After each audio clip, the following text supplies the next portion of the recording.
Assalamualaikum warahmatullahi wabarakatuh. Selamat datang kembali teman-teman di channel Manusia Setengah C Kuadrat. Oke, jadi di video sebelumnya kita sudah membahas mengenai macam-macam cara encode ya, baik itu label encoder, kemudian ordinal encoder, one hot encoder. Nah, itu semua sudah kita bahas di macam-macam package, scikit-learn, categorical encode gitu kan. Kemudian ada pandas. Nah, masalahnya adalah kadang di beberapa modul atau sorry di beberapa algoritma itu kita nggak bisa menerima label encoder atau ordinal encoder. Nah, kita wajib menggunakan one hot encoder. Nah, di beberapa algoritma itu seperti itu. Nah, masalahnya adalah one hot encoder itu dia ini terlalu banyak kolomnya yang akan timbul dari hasil encodingnya. Yang tadinya misalkan ada jenis kelamin itu satu kolom, laki-laki perempuan menjadi dua kolom kan ya, satu laki-laki satu perempuan gitu kan. Nah, untuk menghindari itu kita bisa menggunakan beberapa cara. Jadi tujuan di sini adalah untuk membuat dimensinya lebih compact, dimensi kolom ya tentu saja. Kemudian tidak ada sea of zeros. Nah, sea of zeros itu kayak gini. Ini kan one hot encoding nih. Karena one hot encoding itu satu atau nol, maka akan terdiri ya, akan timbul banyak nilai-nilai nol. Nah, itu akan menyebabkan bisa jadi paralelisme atau multicollinearity dan banyak masalahnya lah. Nah, kemudian ini itu sebenarnya merupakan kombinasi linear kan. Ini 1 0 0 0 0 1 0 0 ini semuanya kan kalau dijumlah satu. Nah, itu bisa menjadikan suatu linear relationship ya tadi atau multicollinearity. Atau dengan banyaknya kayak gini mempersulit grid search, random search untuk menemukan hiperparameter yang optimum. Jadi banyaklah masalahnya kalau misalkan kolom kita terlalu luas, terlalu ini ya, terlalu banyak ininya. Nah, ini untuk satu kolom ini aja hewan dia menjadi empat. Iya kalau hewannya empat, kalau hewannya banyak ya kan. Jadi seperti itulah kendala-kendala di one hot encode. Nah, jadi kita bisa menggunakan yang pertama pakai target encoding. Nah, kelebihannya dia bisa mereduksi dimensionality-nya, tentu saja ya. Kemudian each value in the column is replaced with the mean target value of the category. Jadi kita replace uh, misalkan ya tadi ada apa nih? Sorry ke bawah. Ada cat, dog, turtle dan fish. Kita akan ganti nilai ininya misalkan cat nilainya berapa, dog nilainya berapa dan seterusnya biar gak memanjang ke kanan. Nah, kalau kita lihat contoh jadi kita lihat di sini deh. Nah, jadi misalkan cat, hamster, ini cat lagi, lalu dog. Nah, nanti dia akan bernilai 0,4 untuk cat, hamster 0,5. Ya ini cat lagi jadi sama ya 0,4 kayak gitu. Nah, makanya kita cari nilai minnya. Nah, itu ide dari si tadi ya, target encoding. Kayak gitu jadinya. Nah, tapi dia ada juga kelemahannya. Kan nggak mungkin ya perfect gitu kan ya. It more difficult for the model to learn the relationship karena kita sudah ubah-ubah ya makanya kita bingung menjadi hubungan antara variabel ini yang sudah di encode dengan variabel yang lain karena bukan actual value lagi, bukan cat, dog, fish dan sebagainya tapi udah berupa angka. Jadi kan ini angkanya kalau relationship dengan variabel lain agak susah diinterpretasikan gitu kan.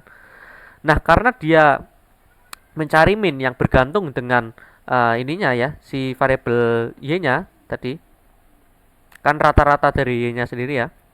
Nah, makanya dia akan sensitif, y-nya berubah, dia harusnya ikut berubah gitu. Jadi ini cukup sulit sebenarnya. Nah, kalau y-nya makin banyak, ininya juga harus ikut nilainya makin besar kan, probabilitasnya bukan probabilitas. Ininya mana ya tadi? Bentar. Ininya ya tadi si hasil encode-nya. Ini cat-nya misalkan cat-nya makin banyak nih di sini di nilai satunya gitu kan ya. Nah, harusnya kan dia menjadi 0,6, 0,7 gitu. Jadi y-nya berubah, y-nya naik, yang tadinya 0,000 jadi 1111 gitu kan. Ya, encode-nya juga harus naik. Makanya ya bergantung sekali dengan variabel y, sensitif. Nah, homogeneous values after encoding. Jadi karena tadi ya seharusnya nilai numerikal itu kan diverse ya, bermacam-macam. Tapi kalau kita menggunakan target encoding, ya ini sama-sama cat, maka dia nilainya 0,4. Jadi nggak beragam, nggak heterogen. Dengan nggak heterogen ini kadang ya menimbulkan hasil model yang kurang bagus juga. Tapi Ya ini adalah salah satu cara untuk menghindari banyaknya kolom yang ditimbulkan dari one hot encoding. Oke, jadi kita bisa mengubah yang Y tetap ya, yaitu pakai label encoder. Nah, jadi karena Y itu kan hanya satu kolom ya, dan dia yes or no misalkan tadi ya.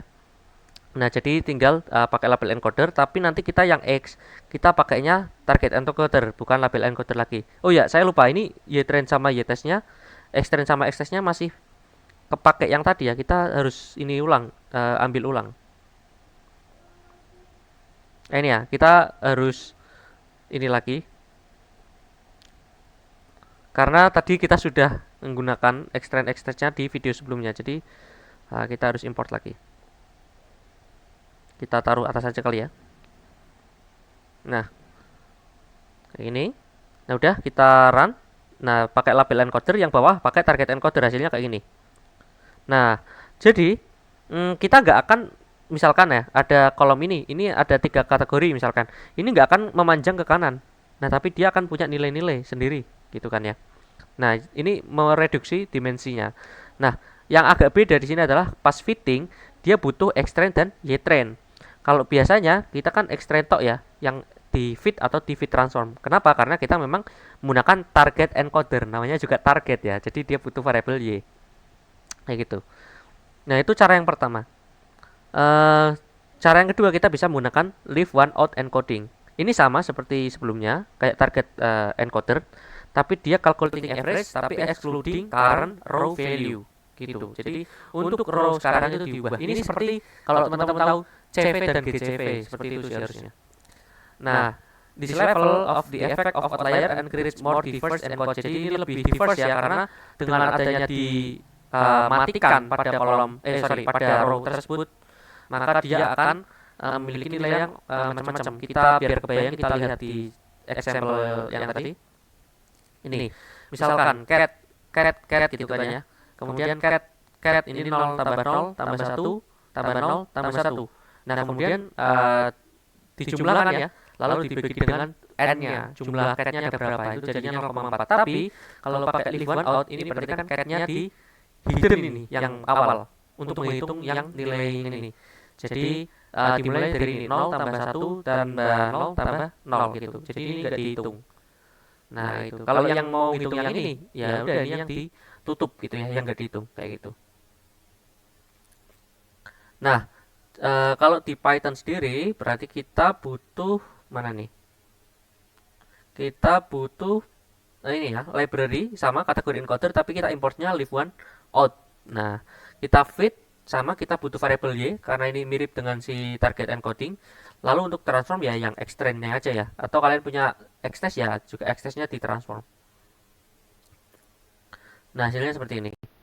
Kemudian kalau mau pakai frekuensi encoding, nah frekuensi namanya juga frekuensi ya, jadi jelas. Misalkan ini kita punya data frame seperti ini, apa namanya, ada A, B, C, D, E kayak gitu ya. Nah, coba kita lihat data frame-nya biar kebayang. Ini data frag ya. Nah, ini adalah pandas data frame kita. Jadi kita punya kolom kayak gini misalkan A B C D A B E kayak itu dan seterusnya. Nah, kita pakai ini group by class, lalu kita tulis size. Nah, untuk menghitung kalau kelas A itu ada berapa anggota gitu kan ya. Ada berapa jumlah yang A di kolom ini dan B ada berapa dan seterusnya. Lalu kalau sudah, kita ya tinggal ini ya dibagi dengan panjang dari data keseluruhan. Nah, nanti kan menjadi frekuensi relatif kan. Lalu kita mapping rumus ini ya, rumus pembagian tadi, lalu dibulatkan menjadi 2 desimal di belakang koma.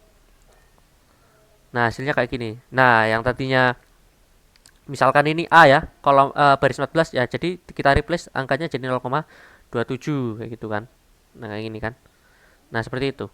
Jadi lebih compact daripada one hot encoding. Terakhir, kita bisa untuk yang time series khusus ya. Kan time series itu Senin, Selasa, Rabu, Kamis, Jumat, Sabtu, Minggu kita balik ke Senin lagi. Siklusnya seperti itu. Kalau bulan juga sama, 1 sampai 30 atau 31 atau 29 28, lalu balik lagi. Atau tahun 365 366 gitu kan ya. Itu kan nanti akan restart lagi ke 1 kan. 1 2 3 gitu kan. Nah, jadi kita bisa menggunakan sinus kosinus. Nah, jadi Loading ya. Bentar. Oh, ini malah